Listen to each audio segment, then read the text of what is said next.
Greetings and welcome to another series of weekly devotionals where we take a look at one of the readings in the lectionary for the upcoming Sunday and offer some thoughts for reflection. And this week we're going to take a look at a book that I don't think I've looked at yet in our series of weekly devotionals, which is the book of Proverbs, a passage in chapter 1 of the book of Proverbs.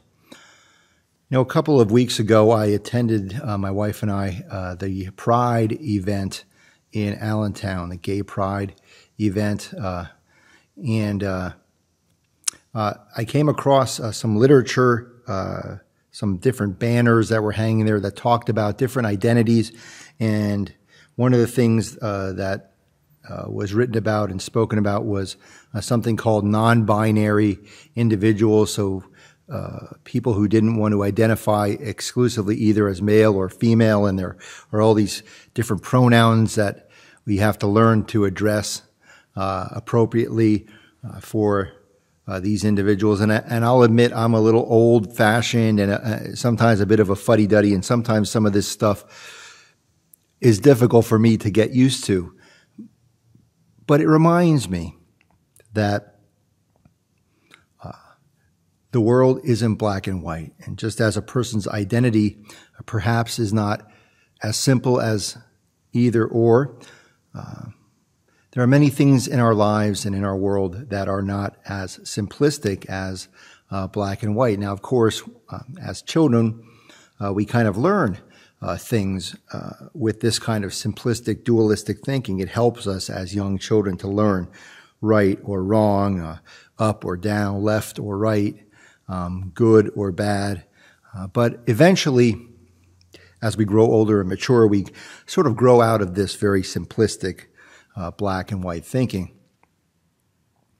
But according to the Catholic priest Richard Rohr, there are many, many Christians who never sort of evolve past this dualistic, simplistic black and white thinking.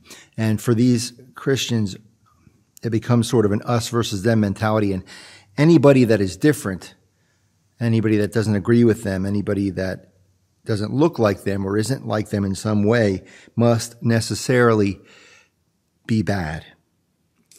Now, in our passage in the book of Proverbs, the writer writes in chapter 1, verse 22, "How long, O simple ones, will you love being simple? How long will scoffers delight in their scoffing and fools hate knowledge?" The wisdom of God that the writer of Proverbs speaks of is not simplistic. It is not dualistic. It is nuanced. There are gray areas in between. You know, I mentioned that the Pride event that my wife and I went to, and as we walked around after our sort of shift at the UCC tent was over, we walked around, and I'll admit that there were some people there that were very, very different than me. But as I've learned over the years going to the Pride events, the people that are very different from me are awesome people, are great people, and I'm privileged to get to know a lot of them and become very close with some of them. And again, it's a wonderful reminder to me that it's a good thing that our world isn't black and white, dualistic, us versus them, and neither is the wisdom that we are called to follow in following our God. Amen.